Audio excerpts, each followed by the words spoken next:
And then he goes straight into another bend, like 8 frets up the neck, and rips this crazy line that's like, Mateus Azato.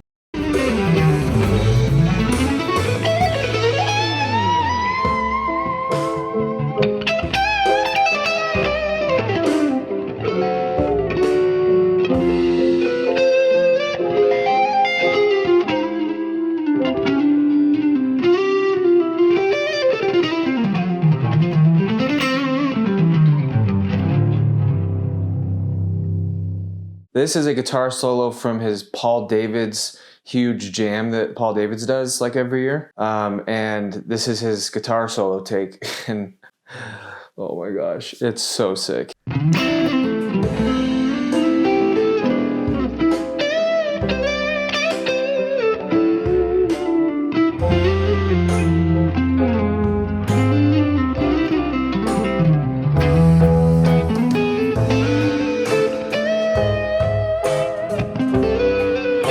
His dynamics are so good. That's one of the things that I love about his playing is, like, obviously he has incredible musicality and incredible technique, but dude, his dynamics are unreal.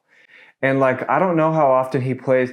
I don't know if those types of dynamics are possible with a plugin. Like I'm using Neural DSP, and it's the closest plugin that I've found that sounds like a tube amp.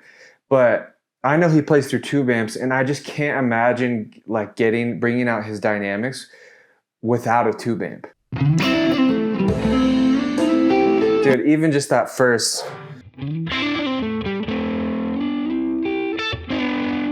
Like, he chooses his attack so carefully. Obviously that first attack is like so aggressive. And then as soon as he goes into the double stops, it's like butter.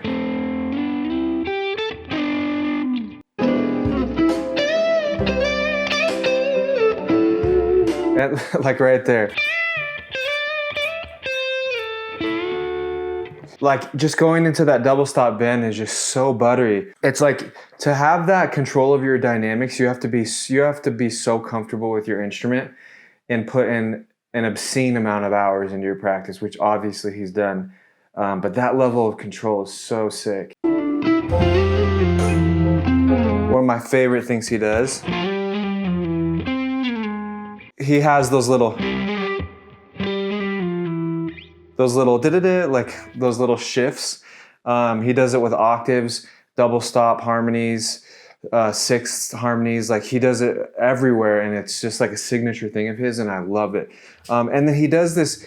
This is just one example. Like, when he drags this note out, I'll show you. He like drags it. Like, those are the small little details that make him so good. Like, just dragging that note down the frets. Like, the difference is the first way would be straight to the fret, but he drags it. Such a subtle thing, but like, it really speaks volumes in his overall playing, things like that. Really buttery right there. Like, Jimi Hendrix style, like, playing, double stop playing everywhere. And he even talks about this all the time in interviews, where he's like talks about how much inspiration he drew from Jimi Hendrix and the way that Jimi Hendrix would bring out a melody and add harmony to it. I always bring Jimi Hendrix on the table. I think he was one of the most revolutionary guitar players, electric guitar players, because when he played rhythm guitar, it was actually not 100% rhythm all the time, you know? Like one thing is just like, you know, that's rhythm guitar. But Jimmy would always, like, I mean, not always, like, who am I to try to copy what he did? But it was something like,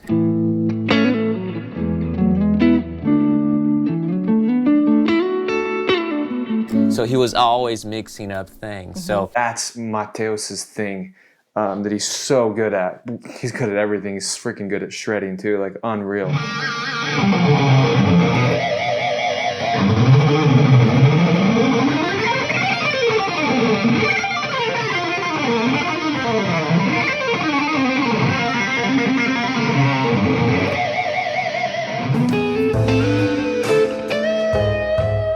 There's your sixes.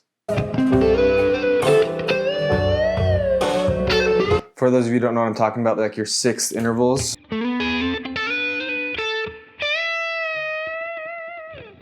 His control over his bends too. Dude, look at the control he has in his bends.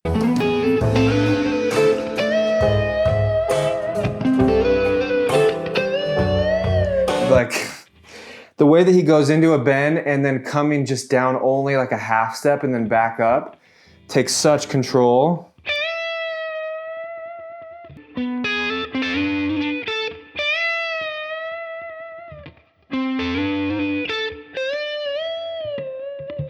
Some huge David Gilmour vibes there, obviously, going into a whole step bend and then a whole step and a half. Just the way that he reaches notes in a really non-traditional way. And it really feels like the guitar is singing, and that's what I love about him.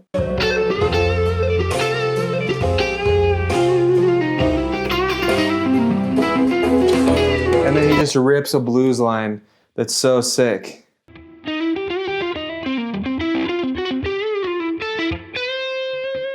And there's this thing he does, this really jazzy sort of thing where he like sort of chromatically rolls into a note after the blues line. Dude, I just love how he's so finesse and then just rips into that blues line. And then after he comes out of the blues line, right there. That's so sick. Just such a jazzy touch to it. That chromatic little roll down, like 4 semitones. And then the track really starts to build.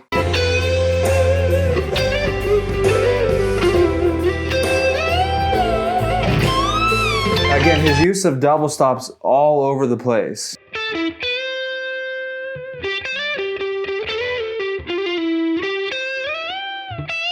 Like my fretboard and fingers get sticky just like doing all the slides and stuff that he does.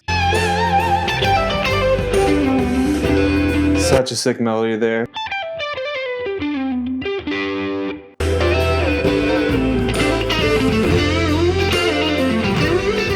Dude, this is signature Mateus right here, dude.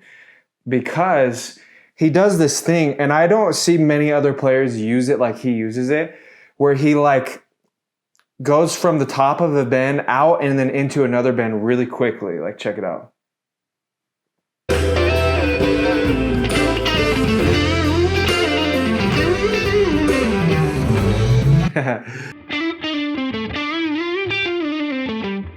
Like right there, that's so sick. Like there's actually so many notes being articulated there. Right, but just the way he does a bend and then into another bend is just, I love it. And then of course his signature. You'll see that everywhere in his playing though.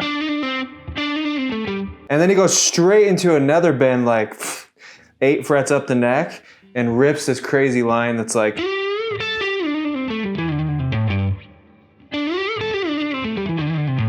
and then this lick, which I literally probably not even gonna try. Watch the way he uses his knuckle on his right hand here. It's like the finesse and relaxation in his picking hand too. When he starts doing like note for note lines like this, I see a lot of players doing this, it's sick.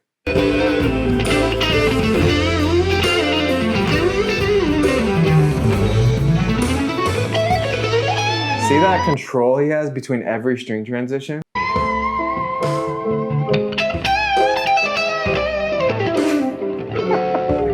Dude, this line is freaking hard too.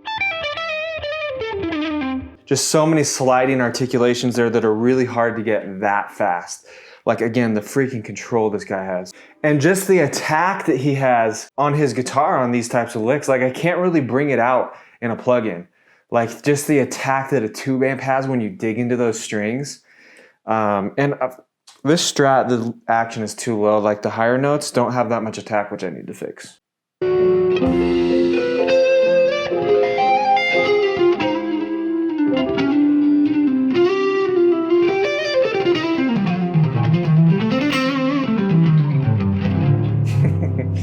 When I first saw that, I was so impressed. I was like, oh, the track's over, and then he just keeps going.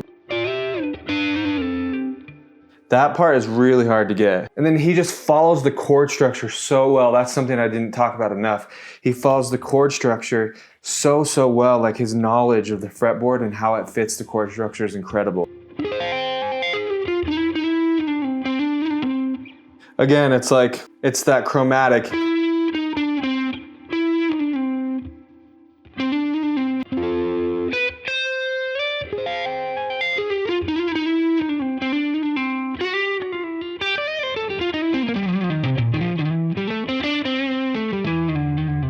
Another drag there.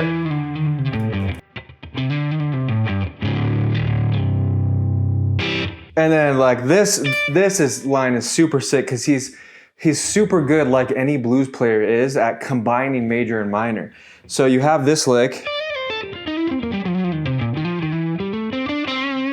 and the dynamics there are just, I can't even begin to play the dynamics like he does. It's so incredible. But you have this major pentatonic, or sorry, mixed with the minor, right? And you have those two together. So it's a lot of use of the pentatonic, minor pentatonic, and then adding in major thirds is really how a lot of players combine that. So that's it. That is his solo. Obviously phenomenal. It's really hard to replicate his dynamics and his note choice, not to mention his writing. So shout out to Mateus Azatu for inspiring us all, and I continually am blown away by his playing. So thanks for watching. Hopefully you got something out of it. Hopefully you got some inspiration from him out of this, and we'll see you in the next video.